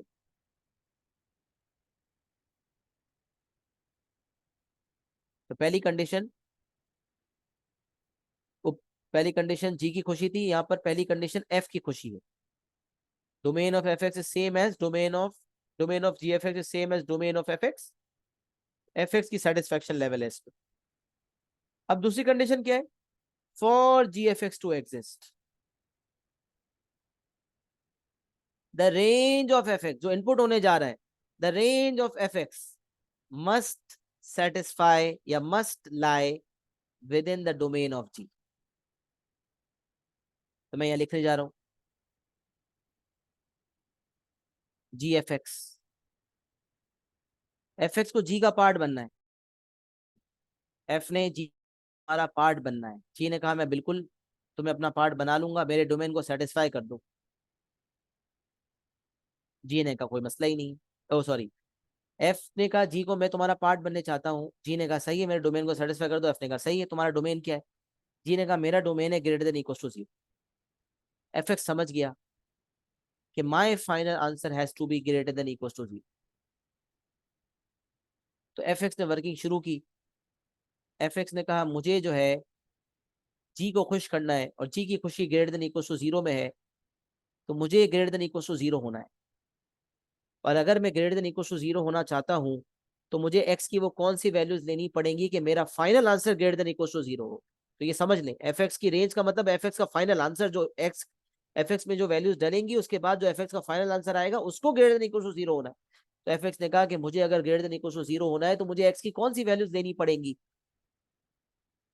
जो जी को राजी कर दे। तो एफ एक्स ने वर्किंग शुरू की। एफ एक्स ने कहा मुझे ग्रेटर देन इक्वल टू 0 होना है। एफ एक्स के पास एफ एक्स फंक्शन था 2x-3। एफ एक्स ने वर्किंग शुरू की। एफ एक्स ने कहा 2x-3 should be greater than equal to 0। यहाँ से वर्किंग की, X is greater than equal to 3/2 1.5। एक कंडीशन आपकी, एक पहली कंडीशन से आंसर आया ग्रेटर देन इक्वल टू 3, दूसरी कंडीशन से आपका आपका आंसर आया ग्रेटर देन इक्वल टू 1.5। तो पहली कंडीशन जो है वो एफ की खुशी थी। दूसरी कंडीशन जो एफ ने वर्किंग की, तो एफ ने ये जान लिया कि मैं अगर values greater than equal to 1.5 लूंगा तो जी की खुशी होगी। तो दोनों की खुशी है कॉमन पार्ट। तो मुझे पता है कॉमन पार्ट क्या बनेगा। इन दोनों का कॉमन पार्ट आप मेंटली भी सोच सकते हैं ना, क्या बनेगा कॉमन पार्ट।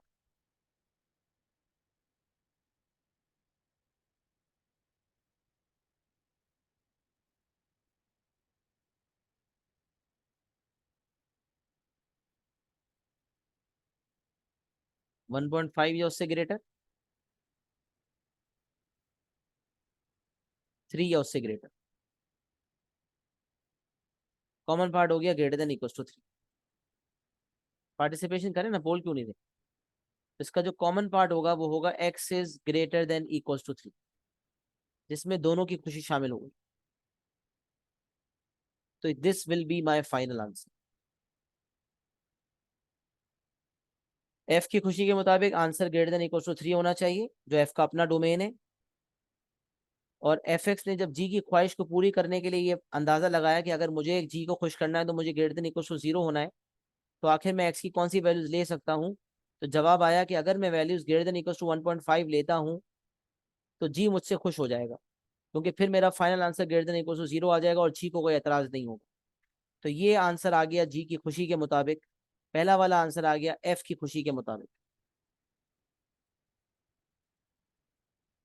तो जी की खुशी, एफ की खुशी, दोनों की कॉमन खुशी ग्रेटर देन इक्वल टू 3 होगी। सॉरी, ये गलती कर दी मैंने, ये आ गया एफ की खुशी, ये आ गई जी की खुशी। इन दोनों की कॉमन पार्ट देखा तो आंसर आ गया ग्रेटर देन इक्वल टू 3, जो दोनों की कॉमन खुशी है, लिहाजा यही मेरा फाइनल आंसर बन जाएगा। तो ये मैंने एग्जाम्पल नंबर 1 आपके सामने करवा दिया, domain of F G x and domain of ji F x. ये तो बड़ी डिटेल में मैंने आपको समझा दिया कॉन्सेप्ट के साथ। अगर आपकी एक दफा आदत बन गई तो ये आपके लिए इतना लंबा काम नहीं होगा इंशाल्लाह, बिकॉज यू आर न्यू। तो थोड़ा सा मैं आराम से चीज़ों को लेकर चल रहा हूँ, वरना चीज़ें सिंपल है इंशाल्लाह। एक्नॉलेज करें एग्जाम्पल नंबर 1 पूरी तरह समझ आ गया है, नोट भी हो गया है। अगर ऐसा है तो डन एंड क्लियर लिख दें, फटाफट एग्जाम्पल नंबर 2 कर देंगे ताकि domain of F G x का हिस्सा आज खत्म हो जाए। अगली क्लास में range of F G x करेंगे इंशाल्लाह।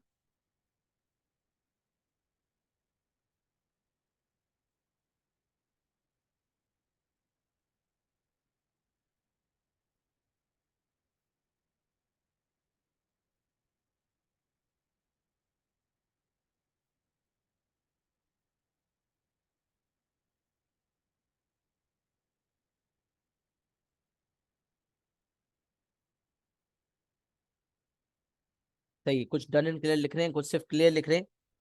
तो मेरी इंस्ट्रक्शन डन एंड क्लियर की होती है कि अगर आपने लिख भी लिया तो डन एंड क्लियर लिख दें। बहरहाल आपने नहीं लिखा तो मेरी अजम्पशन है शायद आपने लिख लिया होगा जब बाकी ने लिख लिया है। तो एग्जाम्पल नंबर 2 क्या कहता है, f x is equal to x square plus 4 for x is greater than equal to 0। G x is 4x minus 25 for x is greater than equal to 0। दोनों का domain greater than equal to 0 है। अब यहाँ पर क्या है कि यहाँ पर हमसे domain of F G x वगैरह मांगा नहीं है, और हमें इंस्ट्रक्शन दे रहा है find the value of x for which f ji x is equal to 85। जरा कैलकुलेट करके मुझे बताएं आंसर्स क्या आ रहे हैं, 2-4 मिनट लें और मुझे कैलकुलेट करके आंसर बताएं। मैं चाहता हूँ ये सवाल आप खुद से अटेम्प्ट करें। Find the value of x for which f ji x is 85। तो बताएं क्या आंसर आपका आ रहा है, तो फिर इसको मैं सॉल्व करवाता हूँ। थोड़ी क्लास एक्सटेंड करनी पड़ जाती है तो मैं एक्सटेंड कर देता हूँ। तो आप 2-4 मिनट लें, फिर मैं इसको समझाता हूँ ताकि आपका कॉन्सेप्ट बिल्कुल आपके कदमों में लॉक हो जाए। जल्दी से बेटा, शाबाश।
तो जी कुछ आंसर्स हैं, बच्चों ने कोशिश की है, देखते हैं इंशाल्लाह क्या आंसर सही है क्या गलत है, और इसको डिटेल डिस्कस करते हैं। जिन्होंने अब तक आंसर नहीं दिया वो आंसर दे दें मीन वाइल। तो मैं इस सवाल को डिस्कस करता हूँ ताकि ये फाइनल हो जाए। मुख्तलिफ पॉसिबिलिटीज़ आई हैं और गड़बड़ेशन काफ़ी ज़्यादा लग रही है। तो let's see. F x function is x square plus 4 for x is greater than equal to 0 and gx function is 4x minus 25 for x is greater than equals to 0. We have both the functions. One of them is quadratic, one of them is linear, and both are defined for the domain x is greater than equals to 0. And we are told to find the value of x for which f g x is equals to 85.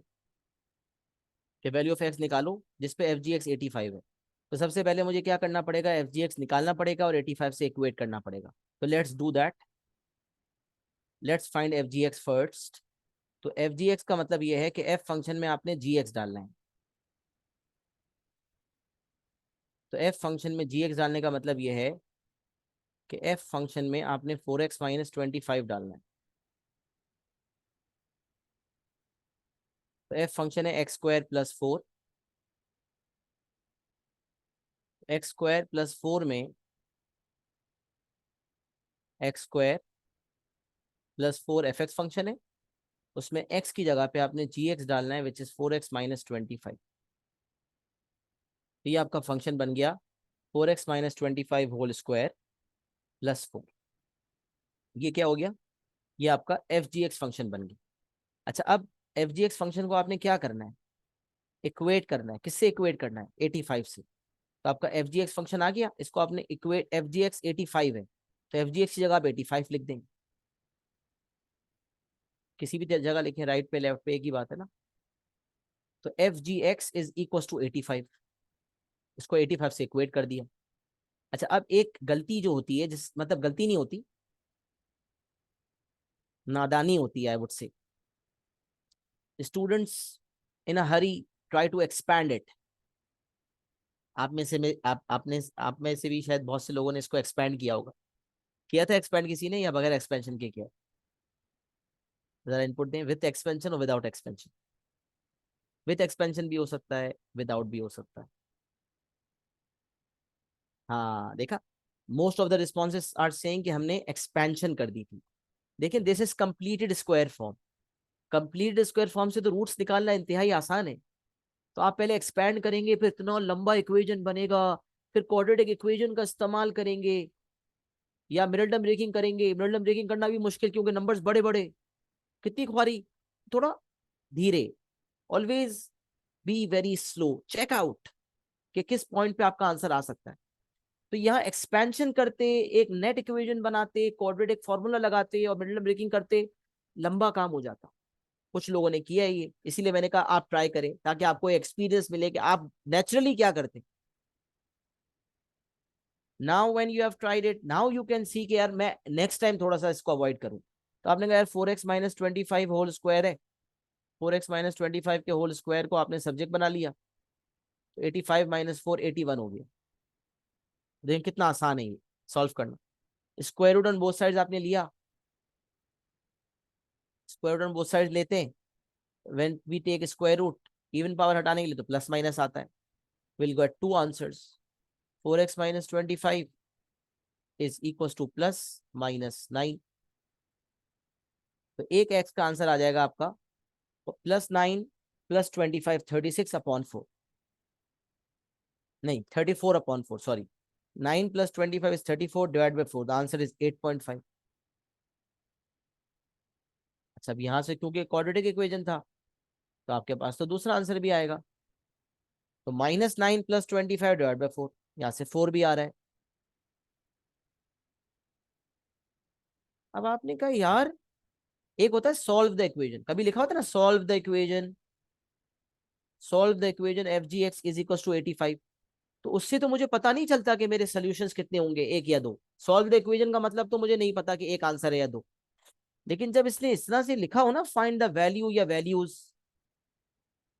तो इसका मतलब ये कोई नादानी की बात नहीं है, ये कोई मजाक नहीं है, ये कोई मिस्टेक नहीं है। It is very, very intentional that the examiner has used this word value or values. Values है और आपकी एक वैल्यू आ रही है, मतलब आपने कोई गड़बड़ की है, कुछ तो गड़बड़ है, there something wrong. And if the examiner has asked for the value of x and you have found values, then there is something wrong. अब रॉन्ग का मतलब ये नहीं है कि दोनों आंसर्स ही गलत है. किसी एक को होना चाहिए, किसी एक को नहीं होना चाहिए. सवाल ये पैदा होता है, एक तो होता है ना, एक पॉजिटिव हो एक नेगेटिव हो, तो बंदा बोले यार एक एक्सेप्ट कर लेता हूँ और एक रिजेक्ट कर लेता हूँ.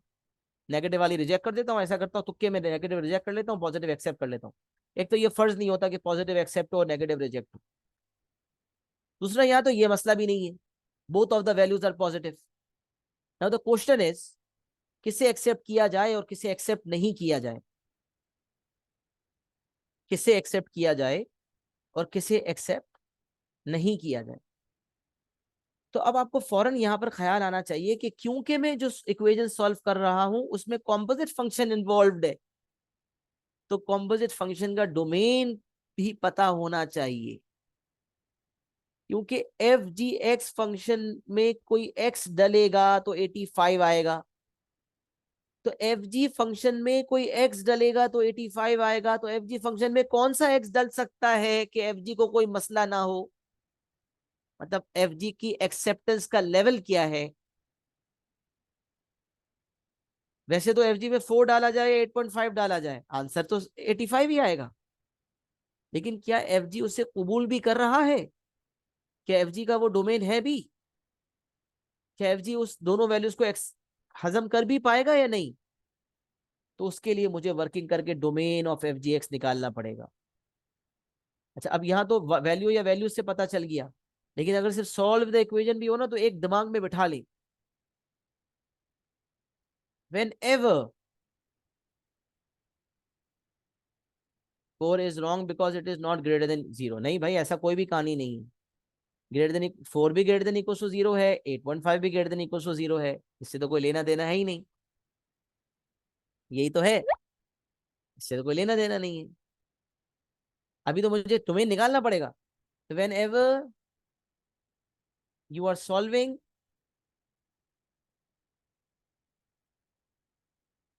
composite functions, whenever you are solving composite functions, always find its domain. अभी तो लिखा हुआ है find the value of x, ना लिखा होता, लिखा होता solve the equation f ji x equals to 85. तो एक दिमाग में बिठा लें, नोट्स में लिख दें, जब भी कॉम्पोजिट फंक्शन सॉल्व कर रहे हैं उसका डोमेन जरूर निकालना पड़ेगा. तो निकालते हैं domain of F G x. Domain of F G x निकालते हैं, दो condition. Condition number 1 says domain of F G x is same as domain of ji x.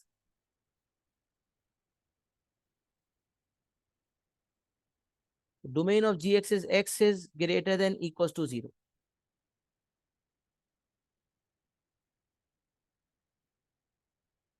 Yes yes yes, ये भी सही है हमजा, तुमने किया, that is also perfectly fine, कोई मसला नहीं है. मैं इस पे आ जाता हूँ, ये भी बता देता हूँ.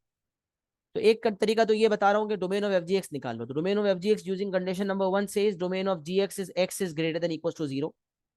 And condition number 2 says for fgx to exist, the range of gx must satisfy the domain of f. The range of gx must lie within the domain of f. तो gx ने f से पूछा तुम्हारा domain क्या है. f ने कहा मेरा domain greater than equal to 0 है. तो gx ने कहा सही है, मुझे ग्रेटर देन इक्वल टू 0 होना पड़ेगा. तो gx ने अपनी वर्किंग शुरू की. gx सेज मुझे ग्रेटर देन इक्वल टू 0 होना पड़ेगा. वर्किंग हुई, 4x माइनस 25 को ग्रेटर देन इक्वल टू 0 होना पड़ेगा. x should be greater than equals to 25 divided by 4 which is greater than equals to 6.25. अब एक कंडीशन ग्रेटर देन, एक कंडीशन से ग्रेटर देन इक्वल्स टू 0 आया, एक कंडीशन से ग्रेटर देन इक्वल्स टू 6.25 आया. कॉमन पार्ट बन गया, x is greater than equals to 6.25. तो ये आपका domain of F G x हो गया. तो domain of ji f ji x का मतलब एफ जी एक्स का हाजमा, एफ जी एक्स का एक्सेप्टेंस लेवल। तो एफ जी एक्स खाली वही वैल्यूज एक्सेप्ट करेगा। अच्छा ये आंसर नहीं है, सॉरी, ये खाली वर्किंग का पार्ट है, मतलब डोमेन का आंसर है ये। तो डोमेन का आंसर हो गया ग्रेटर देन इक्वल 6.25। अब ये वो वैल्यूज हैं जो एफ जी एक्स की एक्सेप्टेंस लेवल है। एफ जी एक्स खाली अपने अंदर वही एक्स की वैल्यूज ले सकता है जो 6.25 या उससे बड़ी हो। लिहाजा क्योंकि ये 4 6.25 से छोटी है, लिहाजा इसको रिजेक्ट होना पड़ेगा। तो अगर मैं दोनों आंसर दे दूंगा तो मेरा आंसर का फाइनल मार्क कट जाएगा। यहाँ एक ही आंसर लिखा होगा, मार्किंग स्कीम में लिखा होगा x is equal to 8.5 only, marking scheme में ओनली का लफ्ज होगा, x equals to 8.5 only. So this has to be the only answer. X equals to 4 is rejected. Why rejected? Rejected as the domain of FGX says that x has to be greater than equal to 6.25. लिहाजा x equals to 4 reject हो गया। अच्छा अब जो हमजा कह रहा था वो भी देख लेते हैं। हमजा ये कह रहा था कि अगर मैं एफ जी एक्स फंक्शन में, जो मैंने एफ जी एक्स फंक्शन निकाला है उसमें अगर मैं x की जगह पे 4 डालता हूं, नहीं sorry, F G X function में मैं एफ फंक्शन में जी एक्स डाल रहा हूं, तो मैं अगर जी एक्स की जगह पे 4x-25 की जगह मैं 4 डालता हूं, तो 4 times 4 minus 25 is 16 minus 25 which is -9। तो यहां से ये बात सॉर्ट आउट हुई कि अगर मैं ये x इक्वल टू 4 को मैं इस्तेमाल करता, तो 4 टाइम्स 4 इज 16, 16 माइनस 25 इज -9। तो f फंक्शन में अगर मैं x इक्वल टू 4 लेकर चलता हूं, तो f फंक्शन में -9 डालना पड़ेगा, और f फंक्शन में -9 डालने पे मेरा आंसर -9 का होल स्क्वायर प्लस 4 85 तो आ जाएगा। बट एफ ने कहा मैं ये एक्सेप्ट नहीं करूंगा, मैं खाली वो वैल्यूज एक्सेप्ट करूंगा जो ग्रेटर देन इक्वल टू 0 हो। लिहाजा क्योंकि ये -9 जो है, क्योंकि ये -9 ग्रेटर देन इक्वल टू 0 नहीं है, इसलिए एफ -9 को लेने से ही मना कर देगा। तो अगर ये 4 को मैं जी एक्स फंक्शन में डाल दूं और जी एक्स फंक्शन फिर एफ का पार्ट बने, तो जी एक्स फंक्शन तो 4 ले लेगा, लेकिन जी एक्स फंक्शन का जो फाइनल आंसर बनेगा, जो एफ का इनपुट बनेगा, तो वो एफ का इनपुट गलत हो जाएगा। एफ का input greater than equal to 0 होना चाहिए। जबकि अगर मैं 8.5 डालता हूं तो 4 टाइम्स 8.5 हो गया 34, और 34 माइनस 25 हो जाएगा 9। इसका मतलब उस केस में एफ फंक्शन में 9 इनपुट होगा। एफ फंक्शन में 9 इनपुट होने पे भी 85 आंसर आएगा, बट ये जो 9 है ये फिर बिल्कुल परफेक्ट है, क्योंकि एफ जो वैल्यूज ले सकता है वो ग्रेटर देन इक्वल टू 0 ले सकता है। तो ये एक दूसरा पर्सपेक्टिव था सोचने का। बट जो अब तक मैं जिस तरह से समझाते हुए आ रहा था वो था ये वाला पर्सपेक्टिव जो मैंने आपके सामने रखा, कि पहले डोमेन निकालो उसके बाद रिजेक्शन कर लो। सही है, बहरहाल दोनों तरीके से मैंने आपके सामने रख दिया। Example number 2, answer x equal to 4 अगर आपने दे दिया 8.5 के साथ, तो एक नंबर आपका आंसर का कट जाएगा। तो आपने वो एक ही आंसर देना था, and that answer was 8.5 only. Okay, so example 2 has been solved. Domain of composite function has been completely covered from my side. मजीद पास सर्विस के अंदर इसको अप्लाई आप करते रहेंगे, एग्जांपल्स में नोट्स में कवर हो गया ये। स्क्रीनशॉट ले लें, डन एंड क्लियर लिख दें, so that I and my class. I have already extended it and I have another class lined up. I have to perform prayers as well, so I'm very late, getting very late. So running late, please just acknowledge. चलिए great, अल्हम्दुलिल्लाह domain of composite function भी हो गया, composite function निकालने भी आ गया। अगली class में रेंज ऑफ कॉम्पोजिट फंक्शन के साथ मुलाकात करेंगे। तब तक के लिए अपना बहुत सारा ख्याल रखिएगा। अस्सलामु अलैकुम व रहमतुल्लाहि व बरकातुहू।